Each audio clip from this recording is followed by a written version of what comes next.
반갑습니다. 우리 미랄교회와 그 당회에 감사를 드리고요.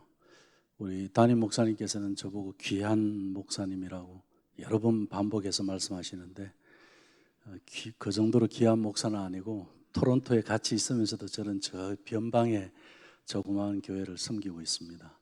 그럼에도 불구하고 오늘 이 자리에 또 있게 하시고 또 이렇게 인도해 주신 분이 하나님이신 줄로 믿습니다. 그리고 또 하나 더 감사한 것은 우리 박영일 목사님, 참 젊으신 분인데 저렇게 마음이 열려 있고 겸손하신 분을 뵙기가 참 쉽지 않은데 제가 일부 예배 전에 뵀을 때 개인적으로 참 목사님 존경합니다. 진심으로 그렇게 말씀을 드렸습니다. 왜냐하면 우리 이민교회 목회를 하다 보면요, 교회 간에 서로 이렇게 오픈하지 않습니다. 교류하지도 않고 잘 아시지 않습니까? 그럼에도 불구하고 목사님께서 참 변방에서 있는 저에게 또 이렇게 마음을 여시고 또 동일한 철학을 또 이렇게 공유하며 같이 나눌 수 있게 된 것은 그것 또한 하나님께서 귀한 만남을 주시고 인도해 주신 줄로 믿습니다. 그래서 하나님 안에서 우리가 인도받고 있다는 이 사실만은 정말 귀하다고 생각합니다. 그래서 우리 목사님도 참 귀하시고 미랄교회도 토론토에서 굉장히 귀한 교회고 또 오늘 이렇게 가정 같은 교회 같은 가정이라고 해서 이 주제를 가지고 교회가 이렇게 시작하는 모습을 보면서 너무 좋은 말인데 너무 부담이 되고, 그래서 저 말은 사탄이 대놓고 공격할 텐데 사탄이 제일 싫어하는 게 저건데, 창조 때부터 사탄은 아담과 하와가 행복하게 에덴 동산에 있는 걸 원하지 않았습니다. 그래서 가정을 파괴하는 것이 사탄이고 다른 것은 다 허락합니다. 비즈니스도 잘 되게 하고 생명도 연장시켜주고 다 합니다. 그런데 가정이 행복한 건 못 봐주는 게 바로 사탄입니다. 그래서 이 메시지를 가지고 교회가 시작했다는 것은 영적 전쟁을 선포한 것과 동일하다고 생각합니다. 그래서 우리 같이 한번 인사하면 좋겠습니다. 우리는 울어야 합니다. 왜 울어야 하느냐면 집을 두고 울어야 돼요. 내 새끼들 때문에 울어야 돼요. 내 남편 때문에 울어야 되고요. 내 아내 때문에 울어야 합니다. 문제가 있고 문제가 없고가 중요한 게 아니에요. 문제 없다고 해서 하나님 앞에 안 울어도 되고 문제 있다고 해서 하나님 앞에 우는 것이 아니라 우리는 매일 울 수밖에 없습니다. 가정 같은 교회가 이 땅에 세워진다는 것은 그 얼마나 위대한 일입니까? 교회 같은 가정이 세워진다는 것 또한 얼마나 에덴 동산을 회복하는 것이지 않습니까? 이렇게 귀한 일을 우리가 하는데 울지 않고는, 하나님 앞에 회개하지 않고는 우리가 이 일을 감당할 수가 없습니다. 우리 훌륭하신 옥하는 목사님께서도 마지막에 가실 때 가정의 자녀들을 제자 삼지 못한 것을 두고 통회하셨습니다. 공식적으로 후회하시고 회개하셨습니다. 한국교회 제자훈련 그렇게 참 영향을 미치신 분임에도 불구하고 자기 자녀 제자 삼는 일은 쉽지 않았습니다. 그리고 그 아들 옥성호, 아버지 옥하남이라는 책을 썼습니다. 그 책의 서론의 85쪽에 보면 미완성 가정예배라는 글이 있습니다. 아버지가 교회 사역으로 너무 바쁘니까 와서 가정예배 할 시간이 없는 거예요. 너무 피곤해서 들어오시자마자 그냥 침대에 가서 쓰러지시니까. 옥하는 목사님 제자훈련하니까 제자훈련 과정 속에 또 가정예배 그 순서가 있으니까 이 사람들한테 또 가르치기 전에 우리 가정에서부터 먼저 해야지, 그래서 아이들하고 또 사모님한테 우리 좋은 교재 하나 준비했으니 우리 가정예배 또 그래도 다시 시작해 봅시다. 그래서 못했어요. 그래서 아버지가 이제 미안하니까 자꾸 그게 반복이 되니까 왜 못했을까? 그 시간과 장소를 우리가 한번 잘, 가정예배니까 가정에서 하면 되는데, 그럼 시간은 아버지가 바빠서 가족이 못하는 거예요 지금. 그런데 수요일 날 예배 마치고 집으로 바로 올 수 있으니까 그러면 그때가 가정예배 하기가 제일 좋을 것 같아. 그래서 그 날을 정했습니다. 가족이 기다리고 있었어요. 여전히 그날도 아버지는 가정예배에 대한 걸 잊어버리고 오시자마자 침대로 가서 바로 넥타이도 풀지 않고 주무시는 그 아버지의 모습을 봤어요. 그 아들이 미완성 가정예배라는 제목으로 그 글을 썼습니다. 그만큼 사탄은요, 가정에서만은 예배하지 말라는 거예요. 교회 와서 예배하면 됐지 가정에서까지 예배할 필요 없다고 그래요. 오늘 이 예배가 있기까지는 가정의 예배가 있는 데서 이 예배가 있는 것을 하나님께서 원하시는 줄로 믿습니다. 연속이에요. 가정과 교회는 연결되어 있습니다. 그렇지 않고는 우리는 이 시대의 부흥을 경험할 수가 없습니다. 그래서 오늘 말씀을 가정과 교회가 동력하는 부흥, 가정과 교회가 하나가 되지 않고는 부흥은 없다. 이것이 오늘 여기에 사도행전 2장 46절 47절의 말씀에서도 동일하게 말씀하고 있고요. 우리 미랄교회가 위대한 가정을 낳는 위대한 교회가 되기를 주님의 이름으로 축원합니다. 그 마음으로 오늘 왔습니다. 그래서 신명기 6장 4절에서 9절 말씀을 통해서 가장 오래되고 변함없는 그런 하나님의 교육 설계도를 우리가 차근히 살펴보면 가정과 교회, 이스라엘 공동체와 가정이 함께하는 광야의 40년을 우리가 볼 수가 있습니다. 그래서 신명기 6장 4절에서 9절의 말씀은 우리 예수님께서도 가장 많이 인용하신 말씀이고, 그리고 이 말씀이 왜 중요하냐면 우리가 여기 유대인촌에 보면은 그들이 문 앞에 문설주에다가 집집마다 그 매주자를 붙여놨지 않습니까?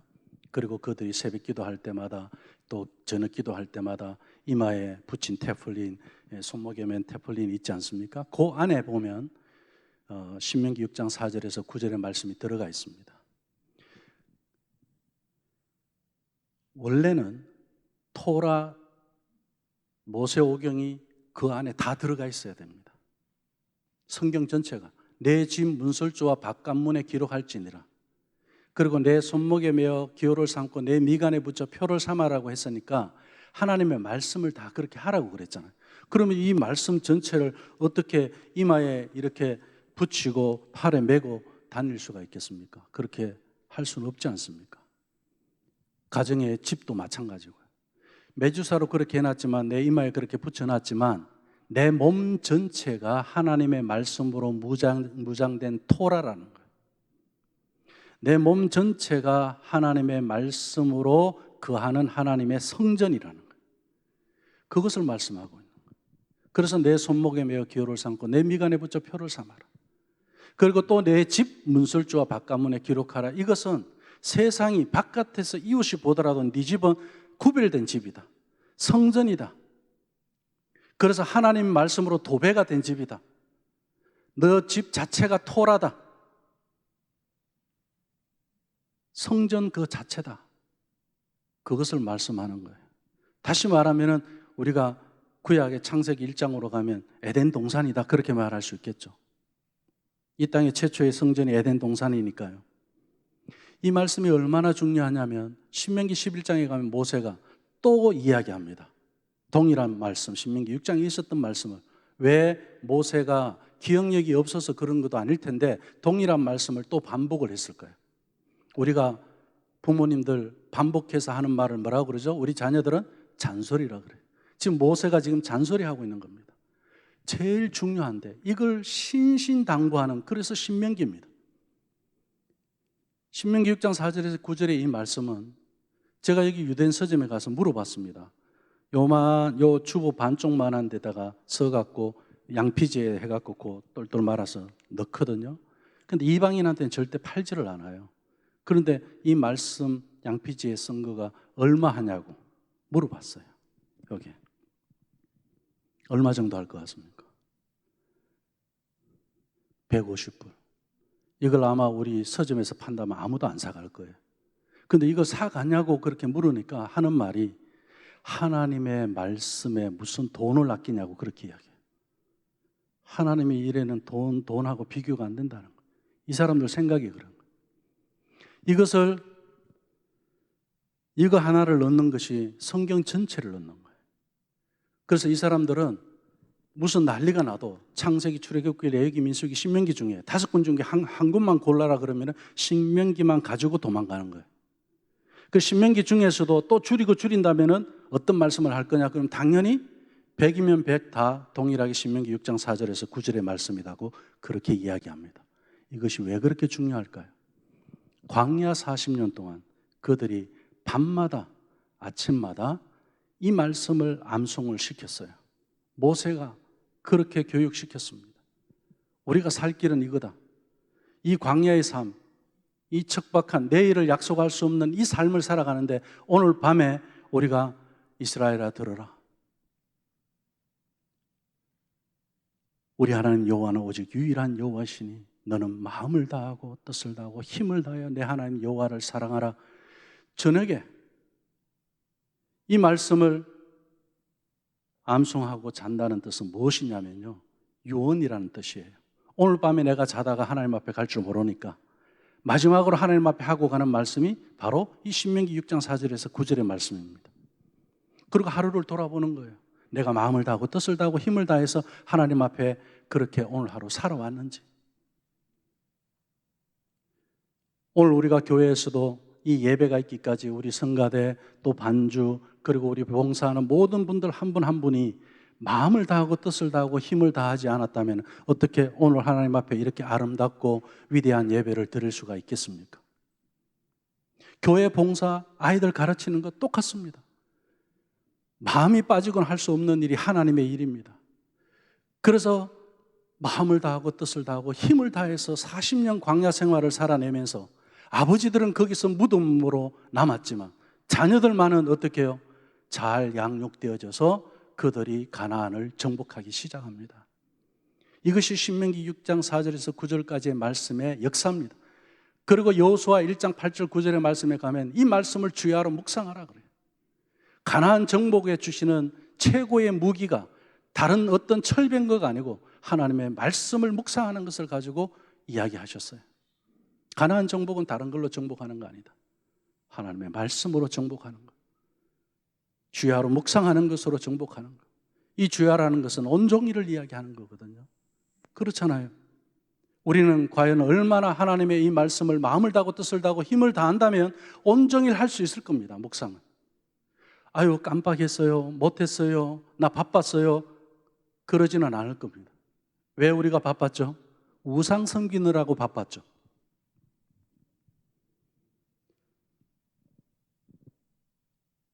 그 우상 섬기는 것을 멈출 때야 우리는 하나님을 만날 수 있고 하나님께 우리 마음을 다 할 수 있는 줄로 압니다.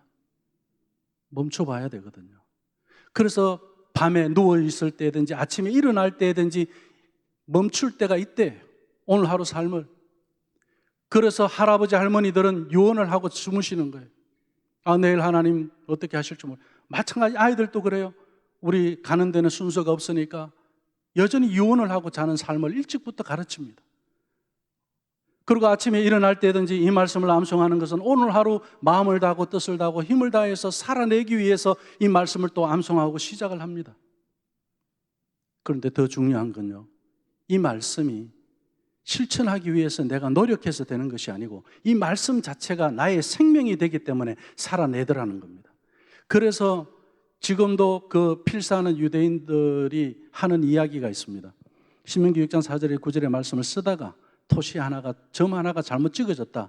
그러면은 수정해서 쓰는 게 아니에요. 우리가 아는 대로 가서 성결 예식을 하고 와서 다시 쓰고 지워서 다시 쓰고 그런 게 아니에요. 한 토시라도 틀리면 이 전체가 사용할 수 없는 게 되는 겁니다. 그리고 반드시 어떻게 처리해야 되느냐면 장례식을 하게 돼 있습니다. 그래서 땅 속에 묻게 돼 있습니다. 이 말씀을. 왜요? 하나님의 말씀은 살아있고 운동력이 있는 생명의 말씀인 줄로 믿습니다. 이 생명의 말씀을 매일 우리는 이 하나님의 말씀대로 살아내지 않은 것은 죽은 것과 같다는 이야기예요. 그래서 유언을 하는 거예요. 아침 저녁으로.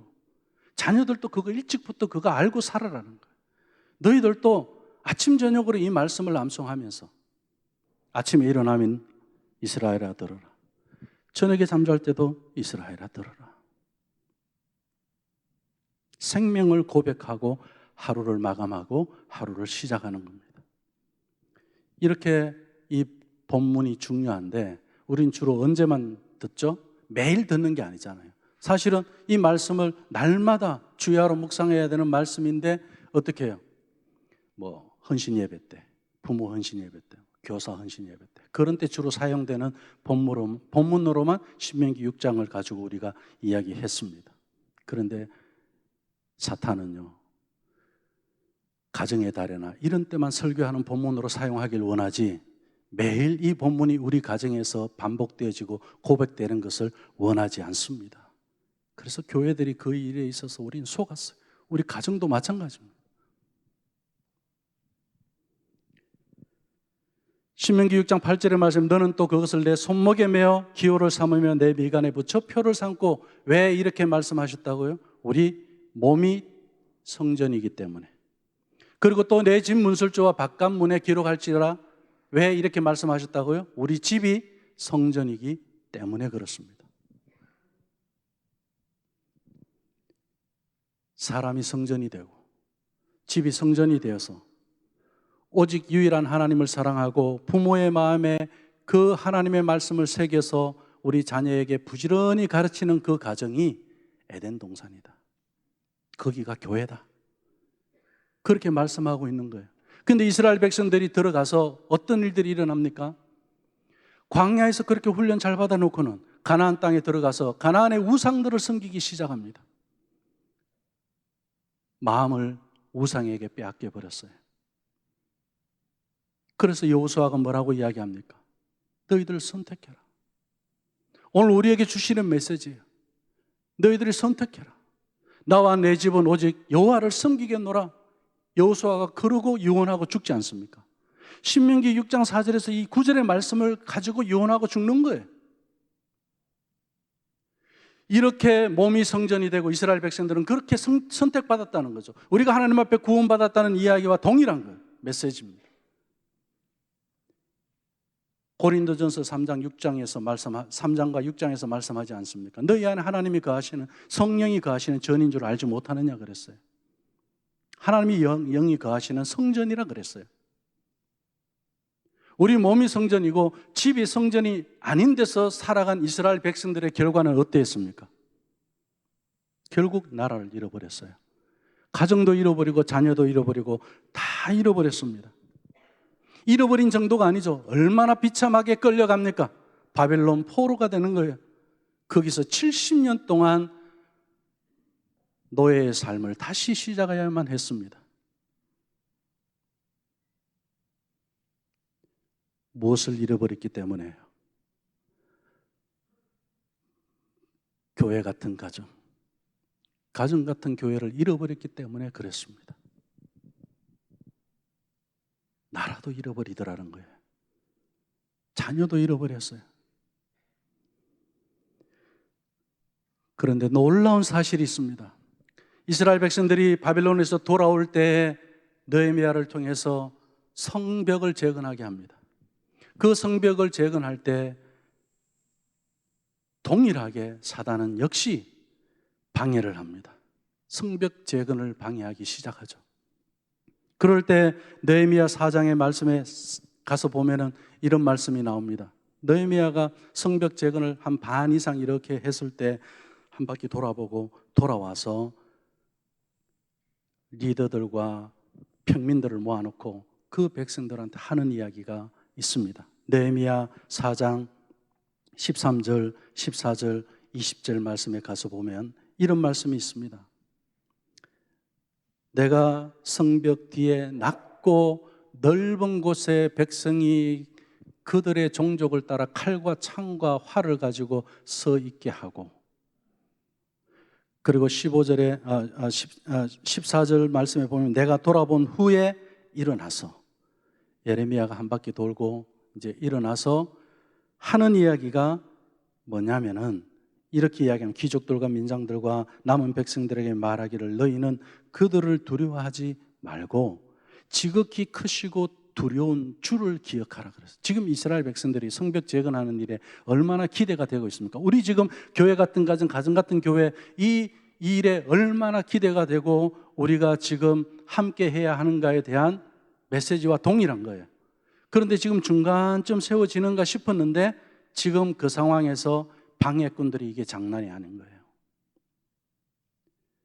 그래서 느헤미야가 하는 말이 저들을 두려워하지 마라. 오직 크신 여호와를 두려워해라. 하나님을 두려워하지 않으면 세상을 두려워하는 줄로 압니다. 우리가 왜 하나님을 두려워하지 않느냐? 하나님을 두려워하면 세상이 두렵지 않은 줄로 믿습니다. 세상을 두려워하기 때문에 하나님을 두려워하지 않습니다. 연결되어 있어요. 하나님을 두려워하는 것, 그것을 이야기하면서 이제 담대함으로 전합니다. 느헤미야가 싸워야 된다는 거예요. 누구와 싸워야 된다고요? 내 자식과 내 형제와 내 아내와 집을 위해서 싸우라, 그렇게 이야기합니다. 자, 지금 이 성벽 재건은, 가정 같은 교회는 교회 같은 가정에서 출발한다는 이야기죠. 가정 재건이 되지 않으면 성벽 재건도 실패한다는 이야기예요. 교회의 기초는 가정의 기초, 건강한 가정, 이 가정 같은 교회 같은 이 가정이 기초가 된 데서 교회 같은 가정 같은 교회가 있는 것이지, 가정이 없는 데서 우리가 바퀴 하나만 가지고 어떻게 달릴 수가 있습니까? 교회는 두 바퀴를 가지고 있어야 돼요. 가정이라는 바퀴를 가지고 있어야 됩니다. 새도 두 날개가 있어야 날 수 있듯이 한 날개만 가지고는 이제는 우리 다음 세대 자녀들 제자 삼을 수 없다는 이야기입니다. 이렇게 이야기할 때 우리가 싸운다고 되나요? 한 번은 해봤어요. 그래도 어려워 안 돼요. 이런 도전들과 이런 준비와 이런 계획들을 가지고 우리가 철저하게 한다고 했는데 그래도 안 돼요. 그럼에도 불구하고 느헤미야는 4장 20절 말씀에서 담대하게 선포합니다. 느헤미야는 너희는 어디 쓰든지 나팔 소리를 듣거든 그리로 모여서 우리에게로 나오라. 우리 하나님이 우리를 위하여 싸우리라 그랬어요. 하나님이 우리를 위해서, 우리 자녀를 위해서, 우리 집을 위해서, 우리 아내를 위해서, 형제를 위해서 싸우는 줄로 믿습니다. 하나님이 싸우신다는 거예요. 신명기 6장 말씀과 이 느헤미야 4장의 말씀을 우리가 종합해 보면 마음과 뜻과 힘을 다해서 가정이 성전되도록 싸우라는 이야기입니다. 마음과 뜻과 힘을 다해서 내 몸이 성전이 되도록 싸우라는 이야기입니다. 우린 걸어다니는 토라가 돼야 됩니다. 우리 집 또한 누워있을 때든지 일어날 때든지 앉았을 때든지 길을 갈 때든지 부지런히 가르치며 싸워야 하는 이유가 있습니다. 왜냐하면 우리가 그렇게 싸우지 않으면 세상이 내 남편을 빼앗아가요. 세상이 내 아내를 빼앗아가 버려요. 세상이 내 자녀를 빼앗아가 버려요. 세상이 내 자녀를 제자 삼아 버리는 거예요. 그래서 우리는 싸워야 할 이유가 있습니다. 싸워야 할 가치가 있어요. 우리 가정의 믿음의 가치 얼마나 소중합니까?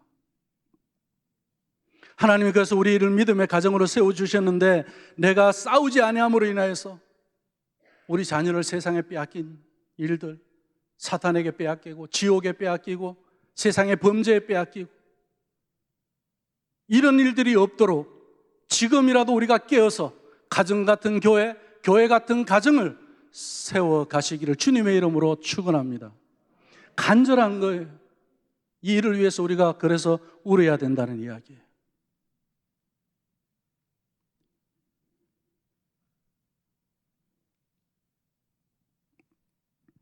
예수님은 너희 자녀를 위해서 울라고 하셨어요. 나를 위해서 울지 마라. 너희 자녀를 위해서 울어라.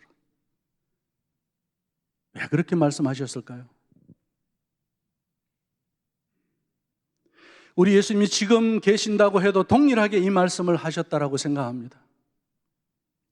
여전히 사탄은 가정이 행복한 걸 못 봐줘요. 내 아내가 행복한 걸, 내 남편이 행복한 걸, 내 자녀가 행복한 걸 못 봐주는 거예요. 그래서 미혹하는 거예요. 그래서 속이는 거예요. 그래서 우리는 말씀이 필요한 거예요. 그래서 우리는 하나님이 싸워주셔야 되는 거예요. 예수 그리스도의 보혈이 내 자녀에게 임하게 해주소서. 예수 그리스도의 보혈이 내 아내에게 임하게 하여 주시옵소서.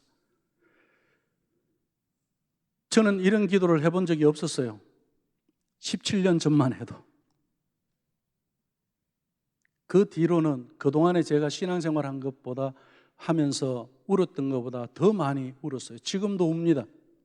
많이 울부짖고 잊지 못하는 이야기들이 참 많습니다. 순간순간 하루하루 매일매일 이 말씀 앞에 비춰져 보면 저녁에 하나님 오늘도 내가 마음을 다하고 뜻을 다하고 힘을 다해서 내 자녀를 축복하는 일에 참 게을렀습니다. 부족했습니다. 말씀 나누는 그 시간 그것 하나 내가 제대로 아이들과 함께 같이 안식할 수 있도록 이들의 세상의 모든 것을 멈추는 것을 가르치지 못했습니다.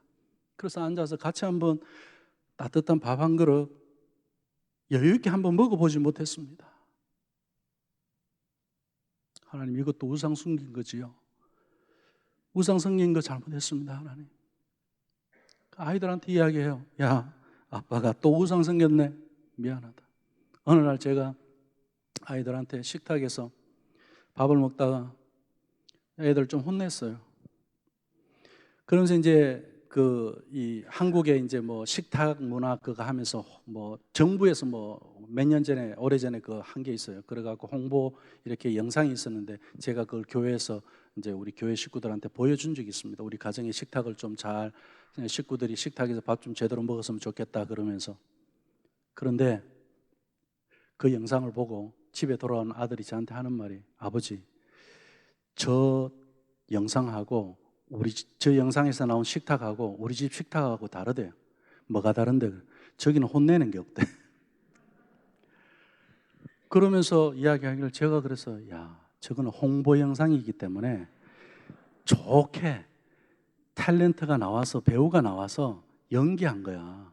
우리가 더 리얼하고 치열하고 이런 데서 또 싸워도 보고 혼도 나보고 그러면서 다시 회복이 되고 이러면서 정도 생기고 사랑이 있는 거지. 야 그거는 그냥 동기부여일 뿐이야. 그러니까 아들이 그냥 듣더라고요. 그런데 제가 화를 냈을 때 우리 딸아이가 그래요. 아빠 집에서 고함을 지르면 우상 섬기는 거라는데요. 그래요. 그건 또 어디서 들었어? 어떻게 알아? 그러니까 아니 옛날에 제가 어디 유대인촌에 간 적이 있었어요. 거기 랍비 와이프가 그렇게 말을 했대요. 그걸 우리 딸아이가 어릴 때 초등학교 5학년 때 그때 들은 거예요. 그 말을 듣는 순간 제가 가슴이 미어지는 거예요.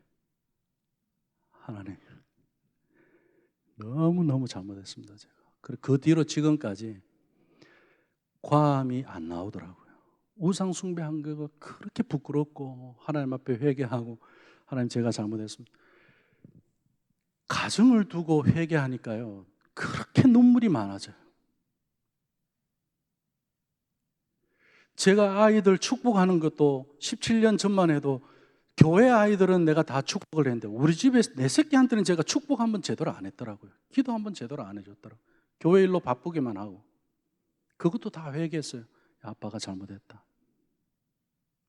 그 뒤로는 그동안에 못한 것까지 해서 시간 있는 대로 되는 대로 그냥 축복하는 거예요. 만나면 그냥 허가하고 축복하고 아이들 학교 가기 전에 반드시 축복기도 해서 보내고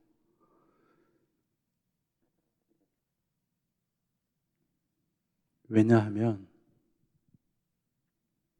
사탄이 그걸 제일 싫어해서 교묘하게 못하게 만들더라고요. 뭘 못하게 해요?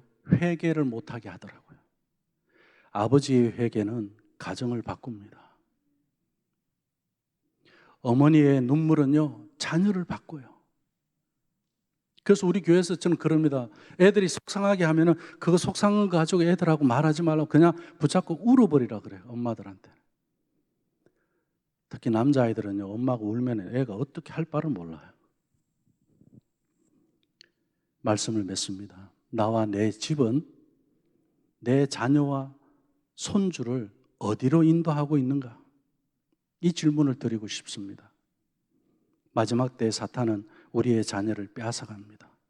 요한계시록 13장에 보니까요, 창세 때만 가정을 무너뜨린 게 아니고요, 사탄은 마지막 때까지 그렇게 하더라고요. 짐승의 수 666 재앙 말씀이 나옵니다. 하나님을 모독하기 위해서 바다에 나온 첫 번째 짐승이 요한계시록 13장 1절에서 10절까지 나오고요, 11절부터 18절까지 짐승의 표를 받게 하는 땅에서 나온 두 번째 짐승 이야기를 합니다. 그런데 이 두 번째 짐승이요, 무엇을 하느냐면 손목에 이마에 인을 친다 그랬어요. 자, 신명기 6장 8절 말씀하고 동일한 말씀이죠. 로마서 3장 2절 말씀에 보면 말씀 맡은 자라고 해서 여기 이마에 표를 삼고 내 손목에 매어 기호를 삼는 이 사인을 말씀 맡은 자라고 그렇게 이야기합니다. 우리로 이야기하면 제자 삼은 자. 근데 이들을 어떻게 해요? 666 인으로 체인지해 버리는 거예요. 말씀의 인을 사탄의 인으로 체인지하는 거예요. 동일한 장소에다가. 하나님의 말씀 맡은 자녀 무너뜨리는 것이 마지막 때 일어나는 일들입니다. 우리 지금 그 현장을 보고 살아가고 있습니다. 캐네디언 교회가 그렇고요, 여기 유럽의 교회는 이미 끝났고 다시 선교하러 우리 가야 됩니다. 그쪽으로. 북미가 지금 40년 이상, 근 50년 동안 다음 세대 자녀들을 사탄에게 빼앗기고 있습니다. 하나님이 우리를 위해서 싸운다고 그랬어요. 우리가 안 싸우고 있을 때요? 아닙니다. 우리가 싸우고 있을 때, 오늘 느헤미야는 그렇게 이야기했습니다. 네 아내와 네 형제와 네 자녀와 내 집을 위해서 싸우라.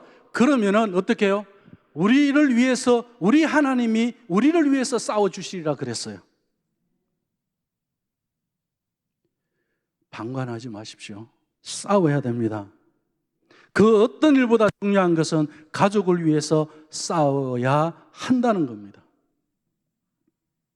여러분의 집에는 교회가 있습니까? 빌레몬서 1장 2절 말씀에 보면 자매 아비아와 우리와 함께 병사된 아키포와 내 집에 있는 교회에 편지하노니, 내 집에 있는 교회라고 이야기했습니다. 초대교회 가정들은 다 집집마다 교회가 있었습니다. 여러분의 가정에 하나님 아버지가 있습니까? 여러분의 가정에 정말 아침마다 저녁마다 유언을 하면서 사는 그런 믿음의 부모, 믿음의 조부모가 있습니까? 우리는 내 자녀를, 내 손주를 어디로 인도하고 있느냐는 겁니다. 이스라엘 백성들은 광야 40년을 이렇게 보냈습니다. 아침마다 저녁마다 가족을 위해서 날마다 싸웠어요. 잠재울 때도 이들이 세상의 제자가 되었는지, 우리 하나님의 제자가 되었는지 그거 살피는 거예요. 아침에 깨울 때도 이 아이가 오늘 하루를 세상의 제자로 나가서 살 건지, 우리 주님의 제자가 되어서 나가서 살 것인지 그것을 살피는 거예요. 누워있을 때든지 일어날 때든지 살피셔야 되는 거예요. 누구도 예외 없이 광야의 삶을 하루하루 살아내면서 매일 우리는 유언하며 사는 사람들이에요. 이렇게 싸우며 준비된 광야 세대가 가나안을 정복하듯이 우리 미랄교회가 가정들마다 이렇게 날마다 싸우는 이 가정들이 세워져서 이 토론토를 정복할 수 있도록 하나님께서 이 토론토를 주시지 않았느냐는 거예요. 다른 지역이 아니고 이 토론토에 미랄교회를 세워주셨고 예천교회를 세워주셨다는 것은 예천교회 가정들도 마찬가지고 미랄교회 가정들도 마찬가지고 밤마다 우리는 어떻게 하루를 마무리합니까? 이스라엘들아 우리 하나님 여호와는 오직 유일한 여호와시니 너는 마음을 다하고 뜻을 다하고 힘을 다해서 내 하나님 여호와를 사랑하라. 이 말씀을 선포하고 오늘 하루를 마감하는 겁니다. 이 세상이 오늘의 이 밤을 마무리하는 게 아니고 믿음의 사람들, 하나님의 가정들이 오늘 이 밤을 마무리하는 거예요. 그것을 우리에게 사명으로 주셨습니다. 아침을 누가 깨우느냐? 떠오르는 태양이 아니고, 그리고 이 세상에 정말 아침 일찍 나가서 가게 문을 여는 그런 사람들이 아니고, 어떻게 해요? 하나님의 말씀을, 이스라엘에 들어 우리 하나님 여호와는 오직 유일한 여호와시니 오늘도 마음을 다하고 뜻을 다하고 힘을 다해서 주님의 제자가 되어서 살아가는 하루의 학교 생활, 직장의 생활, 사업, 이렇게 시작하는 하루를 여는 사람을 통해서 하나님은 하루를 여신다는 이야기입니다.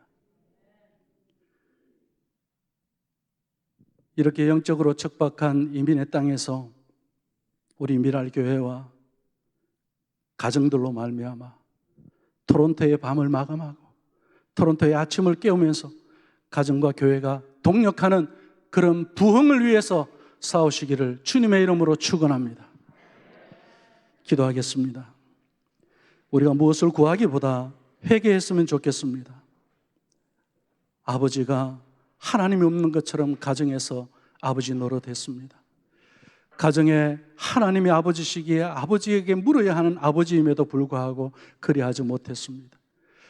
아버지 하나님 앞에 울어야 하는 어머니임에도 불구하고 내 자녀를 위해서 하나님, 다른 세상의 제자가 되는 일에는 그렇게 몸부림하고 열심히 도우고 섬겼구만, 하나님의 자녀로 제자 삼는 일에는 하나님 부끄럽습니다. 그동안 이 모든 것들을 멈추고 하나님 이제는 돌아서게 하여 주시옵소서. 우리 가정이 성전인 걸 믿습니다. 우리 자녀들이 하나님 앞에 성전으로 세워져 가는 것을 믿습니다. 우리 몸이 성전인 것을 믿습니다. 하나님, 그동안에 우상을 섬기며 세워져 왔던 우리 가정을 불쌍히 여겨주시고 우리 부모의 모습들을, 조부모의 모습들을 불쌍히 여겨 주시옵소서. 함께 기도했으면 좋겠습니다. 하나님 감사합니다.